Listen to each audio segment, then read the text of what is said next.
So, ito guys, yung patunay ng pwede nating maresolbahan yung plug content natin. So, punta lang po tayo sa dito sa may professional dashboard natin. Tapos, click po natin tong profile recommendation sa baba. Yan. Yan po, tingnan nyo po. Merong sa baba, merong tinatawag na plug content. Okay. Puntahan natin yan. Manage content, ano? Click natin siya. And sa baba, malalaman natin kung bakit tayo nagkaroon ng plug content. So, yun. Isa to sa mga followers natin, si Arman Z. In-check yata to. So, sabi dito, Arman C created a post that was flagged as unsafe. So, kaya tayo nagkakaroon ng plug content dahil na rin sa ating mga ka-followers.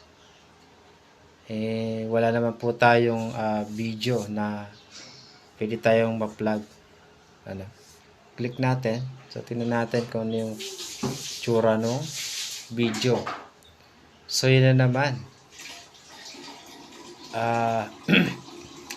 Yan, basahin po muna natin. Sabi dito, yan o. This post may go against our guidelines or suggested content. This post may show content that makes it harder to create a safe community. Common reason for this are. So yan, una, discussion of self-harm, suicide, or eating disorder. Pangalawa, depiction of violence. Pangatlo, sexually suggestive or sexually explicit content. Pangapat, promotion of regulated good like tobacco or pharmaceutical drugs. So, yan yung maaring nalabag. Isa dyan. So, kung titignan sa baba, kung si Arman si sa ating mga followers, ano? Ayan, so mahina lang yung wifi. So, pero malino na porn to. Porn video. Yan. So, ano yung gagawin nating resolve dyan, no? So, back lang tayo. Back lang. Back lang natin. Back lang natin. Back lang ulit. Back lang ulit. And, back lang ulit sa home. Tapos, search natin si Arman. Okay? So, parang i-click natin siya, no? Yan. So, sa hacker. Yan, no? Ayan yung kanyang profile. So, ang gagawin natin dyan, guys, dito sa kaliwa, yung may friends, no? I-hold lang natin. Yan, at may lalabas. I-unfriend muna natin. So, yung sa may baba, confirm. Tapos, hold ulit. So, hold ulit, ano? And unfollow. And tapos yung may tatlong, yan oh, tatlong tuldok sa kanan dito sa katabi ng message, click natin yan.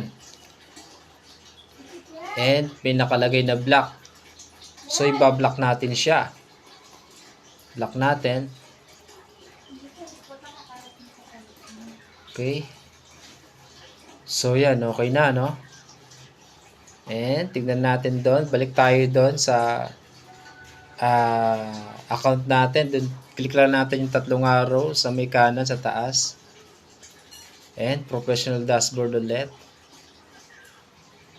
And, sa profile recommendation. Okay, wala na. Wala na yung plug content natin. Check na siya, ano? So, yan, ano? Yan lang, guys. Ganyan lang gawin nyo. Talagang sakripisyo lang. Kung yun lang, kung marami siyang binigay na star, mabubura yun. Or wala tayong magagawa. Kaysa naman magkaroon tayo ng violation. Hindi naman siya totally violation kundi flag. Pero bawal pa rin yun. Kasi unti-unti tayo marirestrict. Baka magulat lang tayo. Hindi na profile recommendation o recommendable. Kundi unrecommendable na, no? So, ganun lang gagawin natin, guys, ano? So, yun lang. So, salamat po and God bless.